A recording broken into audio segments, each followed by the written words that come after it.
at Kristen's performance. She missed 6 of her first 7 shots, but she finished the game strong. She took over when Megan fouled out, and she also had like 8 rebounds and 5 assists. Do you like the way she did other things until the scoring came around? Yeah, we talked about that afterwards. I thought this was one of the best games that she's played. Not just this year, but since she's been at Connecticut. Because it involved a whole bunch of stuff other than just, the ball goes in the basket. So some of the rebounds that she got were rebounds that she had to go get. They didn't come to her, and she made some really good plays for other people, and I thought she was terrific. Her and Crystal were just amazing the entire night. I have to give both of them a lot of credit for this game tonight, for how it went. You look to be in a little bit of pain, kind of walking off. You grimaced a little. How are you feeling? I feel all right. I feel good. I think the pain was, I can't believe I got to watch this for the next 40 minutes. So that started to bother my stomach. But other than that, no, I feel good. I feel good. Practice has been good. I feel good. A lot of liquids. It's my favorite food, liquids. So I'm good to go. I'm good to go. I feel great. I'm allowed to fly, and I'm good. Geno, with so many games coming up in the next couple of months, how careful do you have to be with Crystal that she's going to play a lot of minutes, obviously, when the game's on the line. She'll play all the minutes when the game's on the line, but will you keep any kind of special attention to her because, she has struggled with injuries through the years of going through? Just at practice. Just at practice. I don't think the game situation is going to change all that much. Maybe a little bit, depending on if we can change our style of play a little bit. Which, could happen. But yeah, practice is where she gets to take some of the time off that she needs. So she's not involved in every single little thing that we do in practice. So that's already started to happen, and she doesn't get winded, she doesn't get tired. And said that we're a different team, obviously, when she's on the floor and when she's not. Geno, when you started to make your run late first, early second, you went with a smaller unit. Mm-hmm. You took Olivia out and Anna went in. Can you just talk about how effective that was? Yeah. There's a way that you want to play, and when you have a bigger lineup in, a lot of times against teams that are just trying to be overly aggressive in where you can put the ball on the floor and where you can pass it. Sometimes you need one more passer out there, That was number one. Number two, everything today for them was dribble penetration, and so we're thinking, well, maybe we can keep them out of the lane a little bit more, and every time they dribble in the lane, they would get live off her feet, and then they would get a layup, or they would get something, and so she really struggled that whole first half, and she was a little better in the second half, but it's good that we can at least mix and match, so we don't have to be stuck playing a certain way all the time. Geno, you had talked about how this team would have a hard time if people got in foul trouble. Can you just talk about how they responded there when Megan went out and there was 20-2 run after that or something? Yeah. Something like that? Yeah. Well, I think the big thing is, when you get a couple fouls, you have to be smart and you have to pick your spots, and then you have to have people that can step up and cover for you. I've always said really good players don't get in foul trouble. They just don't. Good players are always on the floor. You never have to take good players out because they're in foul trouble. So generally, Megan's not in foul trouble a lot. But you have to be able to stay in the game. You have to be smart, and you have to stay in the game. But sometimes it happens. And, Anna gave us some great minutes today. As I said, Kristen and Crystal kind of just took over the game. And yeah, it was a good run. That run was a good run. You know, we're a weird team when we get kind of like, we don't get tired physically, we get tired of running offense. It's like, well, I don't want to pass it, or I don't want to cut hard. No, I don't really want to set a good screen. Why do I have to work so hard to get open? Well, because, you know, these guys, like, they're not just going to roll over and say, beat us by 80. So I think we got guys get tired, like, oh, do I have to do this the rest of the game? Yeah, you have to. And then they realize, well, if I don't do it, you know, this might be like a 2-point game. I was hoping they'd take the lead, but didn't happen. Was the slow start kind of a factor of what you just talked about, just like the offense just? No, that might have been we haven't played, you know, and maybe we were a little bit rusty. And the other thing that drives me nuts is how many laps we miss. I think we took for granted that we never miss laps.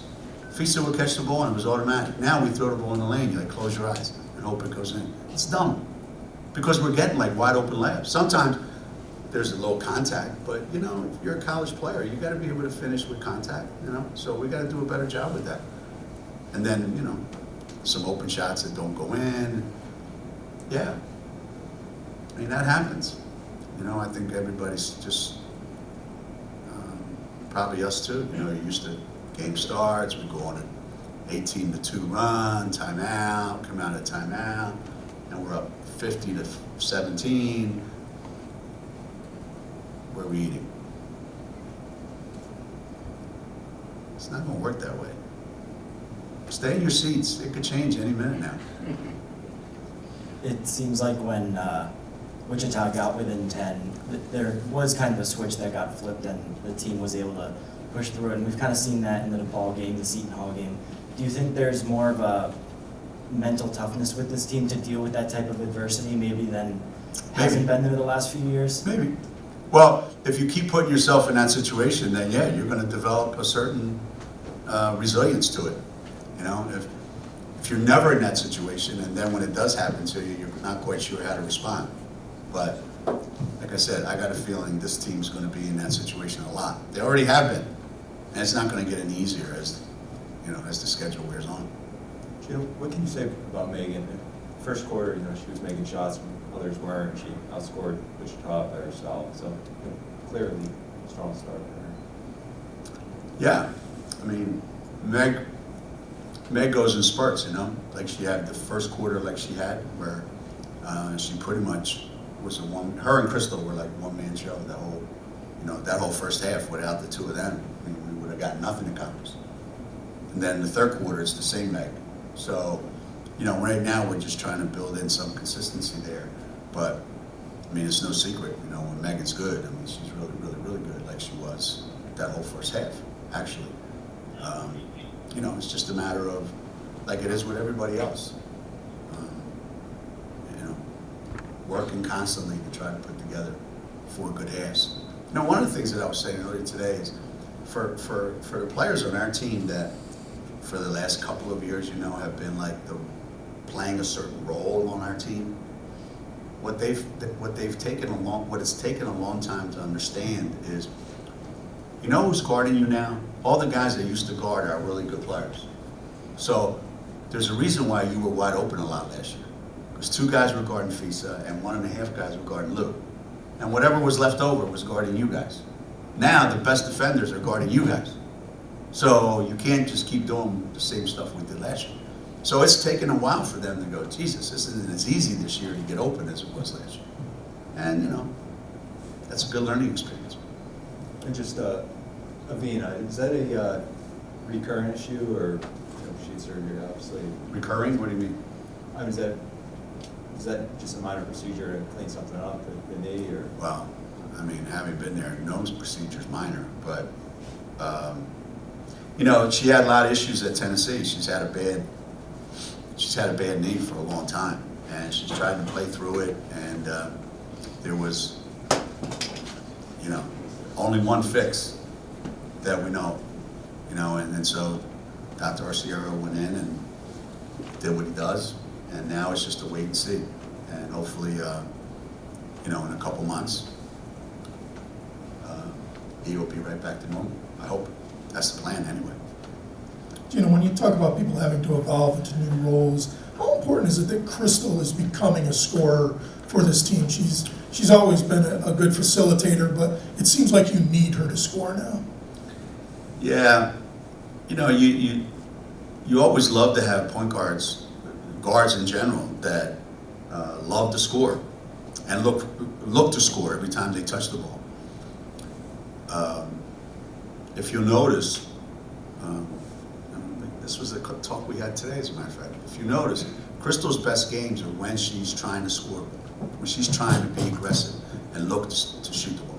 That's when plays for other people develop. She's not as good when she's passing up shots, going in the lane, and like looking for people all the time. That doesn't work for her. And the last couple of days, I don't think she's missed a shot at practice. So I told her today, like, when you get the ball, you have to try to score. Then if it's not there, it'll be a pass. I hope she gets 20-some every night. I hope she gets 20 in the first half every night. She's capable, certainly. I mean, she's hard to guard, that's for sure. And somebody can shoot threes from as deep as she is and still be able to get in the lane and make plays. So, yeah, I encourage her to score. I encourage her to shoot more than she's shooting. Were the turnovers, I think you guys had 19 overall, 12 Yeah. in the second half. Is that just a little kind of laziness, or is that kind of concerning moving forward, especially as these kind of tougher teams? I mean, we come? generally don't turn it over that much. But, you know, there's a reason why the third quarter looks so bad. It's because it was bad. So, you know, say, well, that's the same team that just played Oklahoma and they look great. Well, and today we look like shit, you know, for long stretches. What's that mean going into Sunday's game? Nothing. Doesn't mean anything. Doesn't mean anything. It really doesn't. We could go Sunday and turn it over 25 times. Or we could go Sunday and turn it over 5 times. Hey, Christmas, just open up a box and see what's in there.